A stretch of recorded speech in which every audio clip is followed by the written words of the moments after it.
আপনি ঠিক কখন এই দৌড়ের মধ্যে পা বাড়িয়েছেন সেটা নিশ্চিতভাবে বলা খুবই কঠিন। তবে এটা শতভাগ নিশ্চিত যে আপনি ঠিক এই দৌড়ের মধ্যেই আছেন। আমাদের জীবন কি সত্যিই সুখী? নাকি আমরা সবাই শুধু এক অবিরাম দৌড়ের অংশ?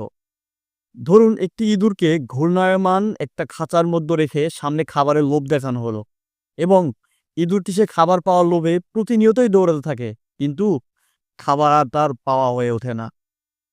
আমাদের জীবন কি এর থেকে খুব বেশি আলাদা? আমরা স্কুলে ভালো রেজাল্ট করার জন্য দৌড়াই। অতঃপর দৌড়াই চাকরি, অফিসের টার্গেট এবং প্রমোশনের জন্য। গাড়ি, বাড়ি কিংবা সামাজিক স্ট্যাটাস। আমাদের দৌড় যেন কখনোই থামার নয়, যতক্ষণ না মৃত্যু এসে উপস্থিত হয়। এরপরেও আমরা কি খুব বেশি সন্তুষ্ট থাকি? উত্তর হলো না।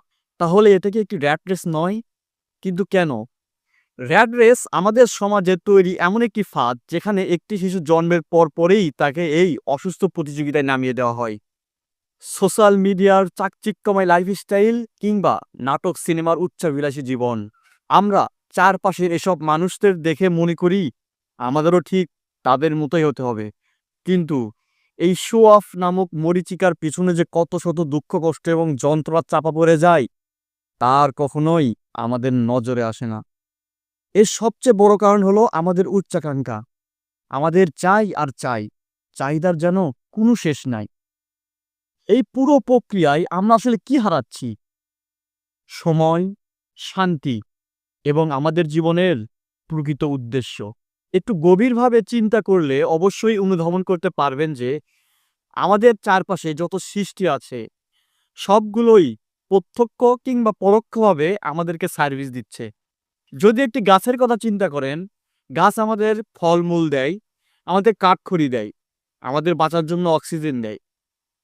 অপরদিকে যদি আমরা গৃহপালিত কোনো পশুর দিকে তাকাই, সেটা হোক ছাগল কিংবা গাভী, আমাদেরকে দুধ দেয়, মাংস দেয়, চামড়া দেয় এবং তার সবকিছু দিয়ে আমাদেরকে সার্ভিস দেয়। কিন্তু কেন? বিনিময়ে তারা কি পায়? আর আমরাই তাদের থেকে সকল সার্ভিস কেন নিচ্ছি? আমরা কাদেরকে সার্ভিস দেই? আর কি জন্যই বা সৃষ্টিগুলোর সবকিছু একমাত্র মানুষকে কেন্দ্র করে সৃষ্টি করা হলো? উত্তর খুবই সহজ। মহান আল্লাহ সুবহানাহু ওয়া তাআলা বলেন, "হুয়াল্লাযী খালাকা লাকুম মা ফিল আরদি জামিআ।" তিনি পৃথিবীর সবকিছু তোমাদের মানুষের জন্য সৃষ্টি করেছেন। তাহলে মানুষের জন্য আল্লাহ সুবহানাহু ওয়া তাআলা সবকিছু কেন সৃষ্টি করলেন? মহান আল্লাহ সুবহানাহু ওয়া তাআলা বলেন, "ওমা খালাকাতুল জিন্না ওয়াল ইনসা ইল্লা লিয়াবুদুন।" আর জিন ও মানুষকে আমি এই জন্য সৃষ্টি করেছি যে তারা শুধু আমারই ইবাদত করবে। তাহলে এখন চোখ থেকে পশ্চিমাদের দেয়া টিনের চশমাটা খুলে রেখে গভীরভাবে চিন্তা করে দেখুন, আমাদের জীবনের উদ্দেশ্য কি তাহলে শুধুই প্রাচুর্যের পিছনে দৌড়ানো? মহান আল্লাহ সুবহানাহু ওয়া তাআলা বলেন, আলহাকুমুত তাকাসুর হাত্তা জুরতুমুল মাকাবির। প্রাচুর্যের প্রতিযোগিতা তোমাদেরকে ভুলিয়ে রেখেছে যতক্ষণ না তোমরা কবরের সাক্ষাৎ করবে। এখনই সময় ফিরে আসার, জীবনের প্রকৃত উদ্দেশ্যের পথে, সফলতার পথে।